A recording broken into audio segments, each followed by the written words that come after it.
Morning, everyone. Welcome back to Biblio Fitness. Hope everyone's had a great day. Made some fantastic gains. Today's a rest day for myself, and I don't know. Every single time I make this video, I'm gonna not let my hair grow like this too much anymore. I don't like it. It's too messy. I feel like I'm regressing in a way, but it's not the point of today's conversation. So today I didn't want to speak about a very short aphorism, which is aphorism or section 385. Oh god, whatever you want to call it, which is titled "Vain People." I'm going to read it right quick. It's not long at all, but it's very interesting. Quote: "We are like shop windows, where we ourselves are constantly arranging, concealing, or setting in the foreground those supposed qualities which others attribute to us, in order to deceive ourselves." End quote. Very short, but I mean, it goes very well with the whole topic of this whole book, this whole little philosophical project that Nietzsche placed himself in, was how superficial we really are, and how he always talks about the labyrinth, how we construct a labyrinth to become as complex, as Byzantine as possible in order to escape the truth, in order to run away from those faults of ours, and to construct these magnificent lives, these opulent monoliths, to distract ourselves. And in terms of vanity, and it goes very well, and it kind of goes hand in hand with a previous aphorism, which is 381, titled knowing one's individuality. Quote: "We too often forget that in the eyes of strangers who see us for the first time, we are quite different beings from what we consider ourselves to be. In most cases, we exhibit nothing more than one particular characteristic which catches the eye of the stranger and determines the impression we make on him. Thus, the most peaceful and fair-minded man, if only he has a big mustache, may, as it were, repose in the shade of this mustache.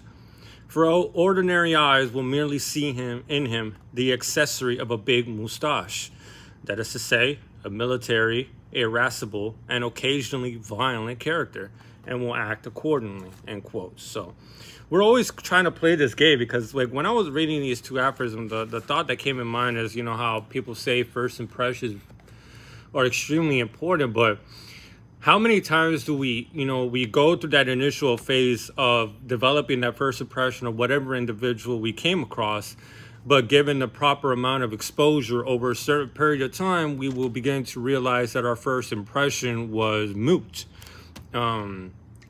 We were way off. We didn't know who this person was. And that really goes to show how superficial we really are, how we look at the outside and all the beauty and all of it, like a pig with makeup on, right?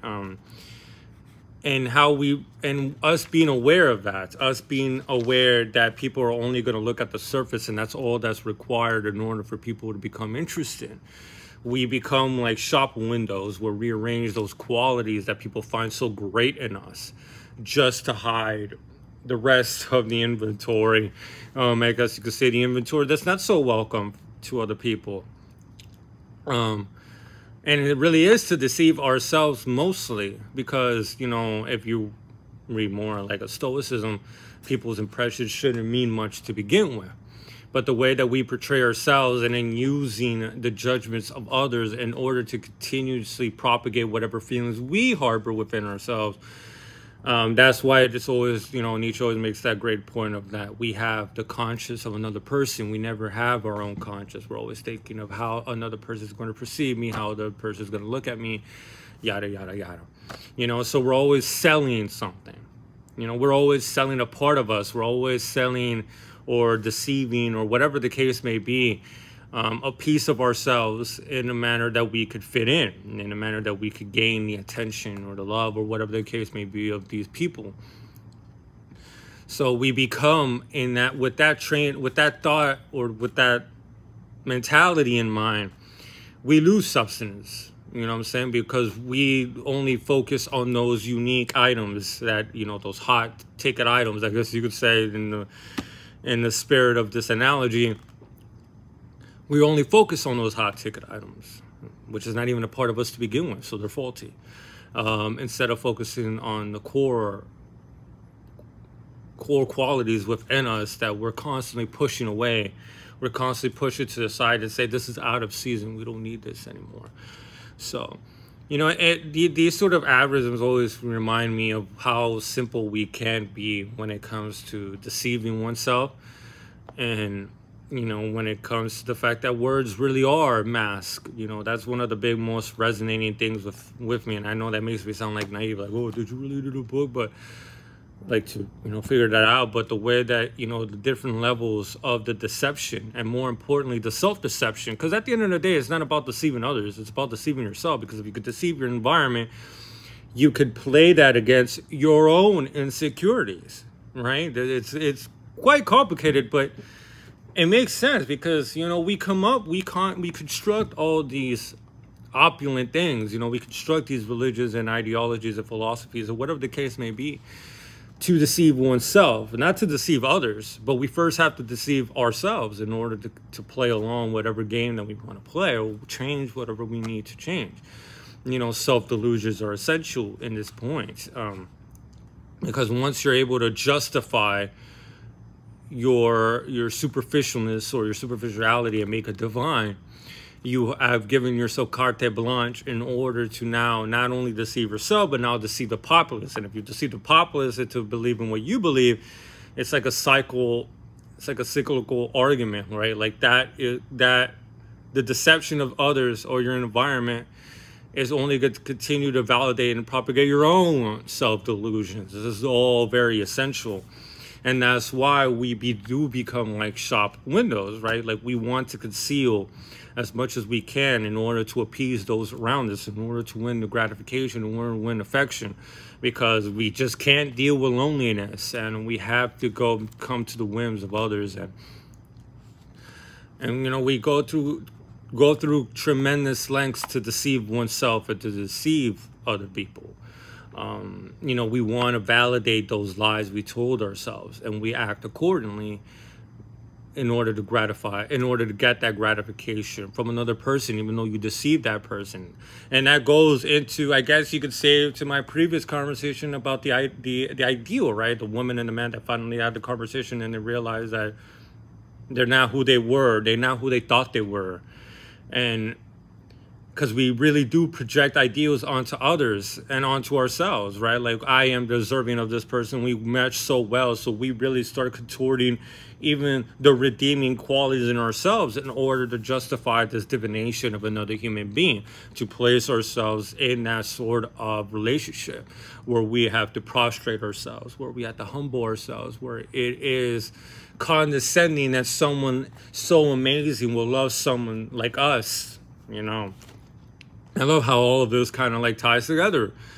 Really, at the end of the day, lies are more important than the truth. You know, there's always going to be a reason that someone is stopping. There's always going to be a reason that someone is putting out these specific qualities as their most redeeming. And then you always have to ask yourself, why? Where are you going with this? Who are you trying to appease? And it just got, you know, as I was already saying in the beginning, but like the whole thing with first impressions, right? We even deceive when we know it's going to be a first impression. When we know we're going to meet someone the first time, we become pompous. We become like a seller, like a salesman. Like, let me dress and speak and act in a way that is going to accentuate my most redeeming traits and qualities according to myself and my previous experiences with other people and what they have said about me and what they think is my own best traits. A lot of times we don't even think about what we think is best about us, but we focus more on peer reviews, really.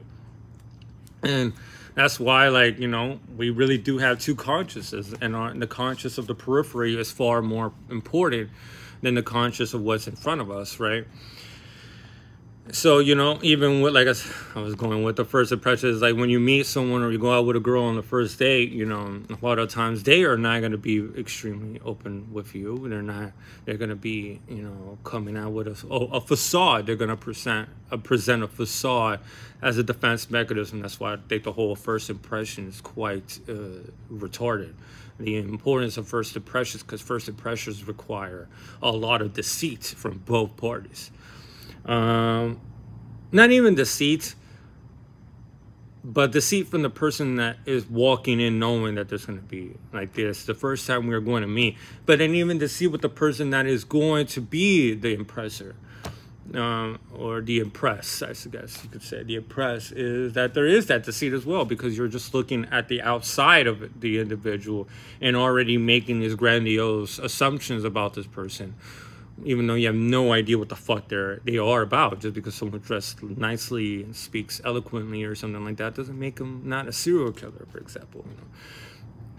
We're very vain and we're very easy to deceive, because we know that most people only go so far in their analysis of an individual. They never go inside the store. They always look outside on the windows and what we present. And a lot of times that is enough to sell somebody our presence into their lives. It's very important. It's very interesting how this is fucking crazy. This is really crazy. I always say that this makes me a little bit more cynical by the day, but I'm glad. I'm always thinking in this way now. And even with myself, right? Like, we always go to someone and trying to speak, and ask yourself, when they go on a date with a woman, for example, like, how can I present myself in a way that'll make them like me? Because we already a lot of times come with maybe the assumption with that declaration or with that conclusion in mind.